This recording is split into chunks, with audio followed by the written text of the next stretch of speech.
Good evening सबाइके बोलो केमन आछो सबाई। आज के शनिवार अनेक दिन पर बेरिएछि मेয়ের डांस क्लासे जाबो बोले। 3 दिन धरे क्रमागत एखाने बृष्टि पड़ेई चलेছে। आकाशटा देखो चारिदिकटा और झिरिझिरि बृष्टिओ शुरू हये गेছে। এখন বাচ্চাদের এক্সাম চলছে বলে অনেক দিন বাড়ি থেকে বেরোনো হয়নি আর ডান্স ক্লাসেও যাওয়া হচ্ছে না মেয়েকে নিয়ে, তাই জন্য মনটাও ছটফট করছিল বন্ধুদের সাথে দেখা করার জন্য, কারণ মেয়েকে ডান্স ক্লাসে নিয়ে যাওয়া মানেই আমরা বন্ধুরা একসাথে সব দেখা করি। লাস্ট উইকে আমাদের এক বান্ধবীর বার্থডে ছিল, কিন্তু সেদিন সেলিব্রেট করা হয়নি কারণ বৃষ্টির জন্য আমরা কেউই বেরোতে পারিনি। তাই ভাবলাম আজকে ওর বার্থডেটা সেলিব্রেট করব। হ্যাঁ, একটু লেট হয়ে গেল, বাট তাও আমরা একসাথে খুব মজা করলাম।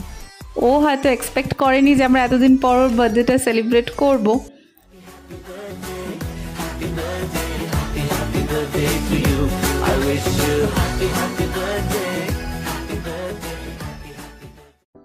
ওর গিফটটা আমরা সবাই মিলে অনেক দিন আগেই কিনে রেখেছিলাম, কিন্তু ওকে দেওয়া হয়নি যেহেতু লাস্ট উইকে বার্থডেটা ও সেলিব্রেট করতে পারিনি। তো আজকে ওকে গিফটটা দিলাম। এই কুর্তিটা ওর জন্য কিনেছি আমরা। বাইরে বৃষ্টি, ঘরের ভেতর গরম গরম চা, সাথে কেক, বান্ধবীদের আড্ডা, ব্যাস আর কি চাই, জমে গেছে সন্ধে। আজকের মতো এখানেই টাটা। আবার কথা হবে তোমাদের সাথে আমার পরের ভিডিওতে।